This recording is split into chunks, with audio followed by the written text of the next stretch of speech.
shooters, heavy hitters, and long steppers. This is the Dudecool Motovlog, episode 12. Gonna be talking about the whole situation here in the U.S. with the election. Oh yeah, getting controversial, baby. Woo! Controversial on two wheels. Boom! Oh yeah. So, this past week here in the U.S., we had a little bit of an election thing go on, and to say that it was volatile would be quite the understatement.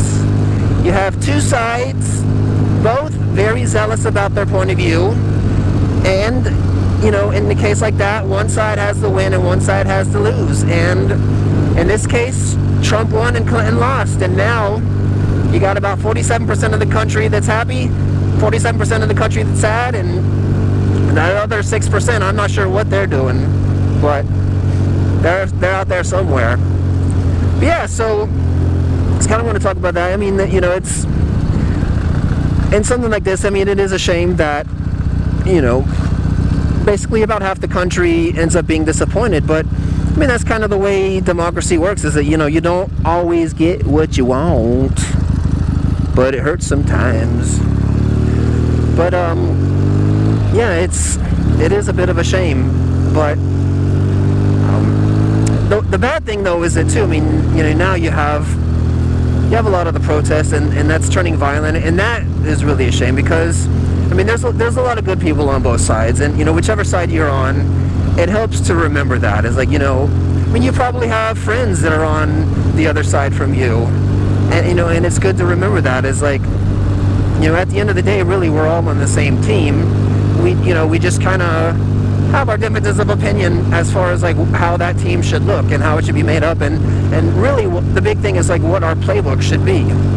And so, but yeah, it's a shame that it's become so volatile and it's gotten to that point. But yeah, I mean, in my case, you know, I'll give full disclosure, I'm not ashamed here. I voted for Trump, and you know, a lot of people that I've talked to about this, you know, on the other side, you know, they're always curious, like, well, you know, how can you vote for Trump? I mean, he's such a bad guy. He says all these like horrible things, and you know, he's gonna like get rid of all the Mexicans and yada yada yada. And it's like, well, you have to really kind of look at like who he is as a person, and you know, consider the fact that maybe, just maybe, the media hasn't exactly been fair to him. I mean, you know, we know from WikiLeaks that is the case. I mean, we know that they've kind of, you know, they're a little bit on Hillary's team, and you know, trying to tip the scales in her favor.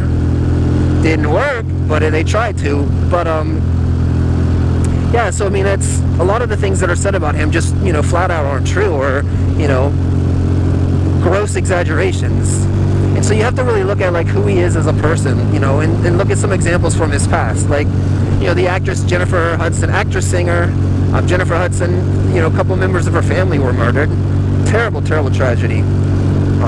When that happened though, Trump actually let her stay in one of his hotels rent-free and provided a security detail for her and, you know, other members of her family that were staying with her there. And, you know, I mean, that's a pretty cool thing to do. You know, didn't have to do that, but pretty cool thing to do. Another instance where this bus driver had talked a woman out of committing suicide, and Trump cut him a check for $10,000 because he thought, you know, it was a good thing this guy did and thought he should be rewarded. So, I mean, there's other examples like this. I mean, I could take up this whole vlog just talking about that, but, you know, I have other things I need to get onto as well. And so, you have to look at, you know, you have to look at the whole big picture. Don't just, you know, if everyone is just saying all this, like, nasty stuff about someone, you know, kind of look at it and be like, is it really true, or do they have some kind of agenda that's going on? But beyond all that, I mean, I like his policies on immigration. I mean, I think, yeah, you know, illegal immigrants shouldn't be allowed to just sneak into the country and live here. I mean, no one has the right to just live in someone else's country. I mean, there are processes that need to be followed for this, and so they should be followed. I mean, you know, if you're a country and you have borders, then, you know, you should respect those borders, and you should protect your borders, and, you know, you have to know who's coming into your country. And the same goes with, you know, forced immigration from the Middle East. It's like, you know, it's a tragedy what's going on over there and what's happening in their homes, but at the same time, it's like, you know, if we let them in, there's going to be some bad people that sneak in with, do that, people that are affiliated with ISIS, and it's like we can't jeopardize our safety for, help other people. I mean, there's got to be a better way, and, whether it's like having these people go to, sanctuary zones in, other Middle Eastern countries, like,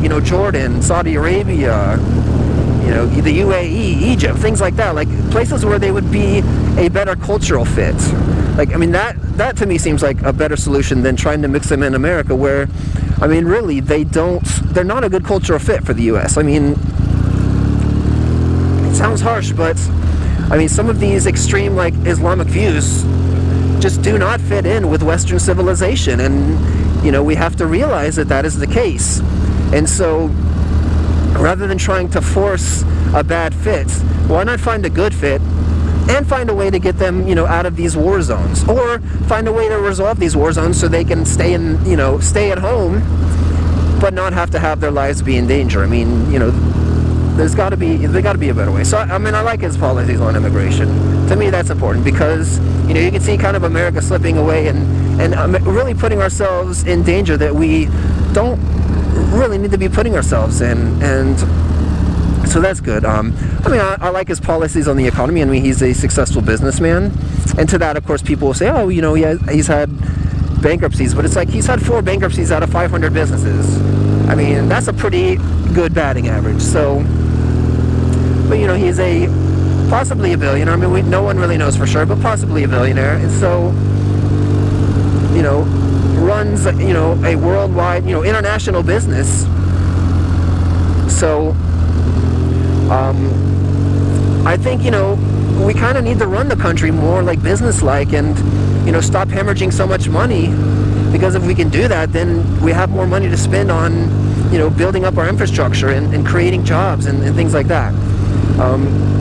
And also, like, foreign relations. Like, I mean, you're already seeing, like, a couple days into his presidency, world leaders are calling them and like, wanting to work on a lot of the things that he talked about during his campaign. And, having strong leadership from the top down. And so I think that's good. So I voted for him. But I can understand where Hillary supporters are upset. I mean, early on, election night, it looked like things were going to go the other way and Hillary was going to win. And so I was, I kind of was getting resigned to the fact that, we may not win this one. And so, it was a bummer. I mean, it's disappointing to work so hard towards something and really want something and not get it. And so I understand that. I can understand where Hillary supporters would be upset. But, things don't always pan out your way. And so, you pick yourself up off the ground, dust yourself off, and try again. And so, but I think one thing, that's important for people to remember is that, a lot of people wanted to see, the first woman president, and I can understand that. I mean, the same thing goes with Obama. It's like, he, a lot of people talk about his cultural significance, and I can see that. I mean, I don't like his policies very much, and I think he'll go down as not a very good president, but I think, from his cultural significance, for, every little black boy and black girl, or even, adults who look at him and it's like, that's a president that, looks like me and I can relate to. And now I finally feel like I can accomplish, this. That's big, and I can appreciate that. And so, with Hillary, and little girls, or even women, I can totally appreciate that. But, this is not the last time a woman will run for president, and, I think a woman will be president sooner rather than later. And so, from that aspect, don't get disheartened. I mean, keep up the fight, and, eventually you'll see it there. I mean, personally, I'd love to see Ivanka Trump get it, be number 46, but, not sure how the Hillary supporters would feel about that one, but, I mean, who knows, maybe Michelle Obama will run. Who knows what's going to happen, but some woman along the line is going to get it, and, it's going to be big for our country and a big cultural moment. And so, yeah, don't get disheartened about that. You're going to see it happen. But I think right now, I mean, the main thing is that the candidates were judged, based on their policies. And that's one thing I can say, and you may not, if you're a Hillary supporter, you may not believe me, but having been, having watched this, this campaign and talking with a lot of like fellow Trump supporters on social media, I saw hundreds of reasons why people weren't voting for Hillary Clinton. Not a single one of them had to do with the fact that she was a woman. And that I think is big, because that's really what you want, right? I mean, you want candidates to be judged based on, how qualified people think they are and what their policies are and, what people think they can bring to the country. And from that perspective, I think that's big, because, I really feel like that's how people judged Hillary in this one, is that, some people liked her, some people didn't like her. And the people that didn't vote for her because they didn't like her policies, or maybe they didn't like some of the scandals she was associated with. And we won't even get into that. I mean, that's a whole other issue. But so, I mean, if you're looking at it from that perspective, she was judged as a person, not as a woman. She was not judged as, she was not discriminated against because she's a woman. At least I never heard anyone say anything like that. And me personally, like, I didn't discriminate against her. Like, I thought that, it'd be cool to see a woman president. I just don't think it'd be cool to see her as a president. I just don't like her personally, but I mean, that's that. So yeah, I think we'll see that. I would say probably, if not the next election, within the next few, I think we'll see a woman president. It's gonna happen. So yeah, don't get disheartened. But yeah, I mean, there's so much violence out there, and so much hostility, and so much hatred, and so much hurt feelings. And hopefully, what this means is there's just a lot of people that cared about this election, and it's just going to take time to kind of get over that, and then we can all come back together as one. And yeah, I mean, because we're all on the American team, so I mean, we're all on the same team here. And so hopefully this goes well for all of us, and the next 4 years, we all have a happy next 4 years, and things go well and all that. So I mean, yeah, I'm rooting for Trump because I voted for him, but beyond that, I'm rooting for him because he's my president. He's our president. And so of course I want him to do well, because if he does well, then I'll do well as a citizen of the US. So yeah, I mean, the violence, that's never a good thing. I mean, I think there's a lot of people that just need to ease up on the throttle. Maybe some people that need to hold on to the bottle too. But yeah, I mean, hopefully, everyone can stay safe out there. All these wounds can heal, and we'll all come back together as one country. And I think we will. I mean, we've been through deeper wounds than this, and we've come back from it. So I think, a lot of the hatred and negativity that we're feeling, I think we'll be able to recover from this. And so, I think this is just kind of a bump in the road. Whoa there. So yeah, that's really all I need to say about that. I just kind of wanted to do a little something about this, since it's been a current event, and it's been a big part of my life. I mean, this is the first election that I really cared about. And so I mean, I've voted in other elections. I've voted in every election I've been able to vote in, but this is the first one I really cared about what happened, and was really into it. And so yeah, I mean, it's been a wild ride, so I had to talk about that. And for those of you that it didn't go your way,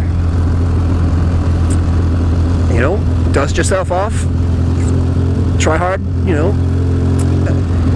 good luck on the next one. And yeah, I mean, I'm not gonna gloat. It's kind of, when you're on two wheels, I mean, for those of you that don't ride, when you're on two wheels, you just don't feel like gloating. It's all positive vibes, and I think that's what America needs. We just need to ride more motorcycles, baby, yeah. Because man, if you get out there in the wind on two wheels, whoa, you just feel so much better about life. You don't care who's the president, really. You're just like, oh baby, oh yeah, get it, baby, whoa. So that's my solution to all the volatility. You just get everyone a motorcycle. I mean, first you probably want to teach everyone how to ride one. We don't want people crashing up over here, but get everyone a motorcycle. motorcycle, and then everyone just be nice and calm and cool, and life will just be all in perspective. I mean, that's my thought on things. So that's all for me. Remember, folks, ease up on the throttle and hold on to the bottle, but don't drink and ride, baby. Yeah, stay safe out there, everyone. Woo!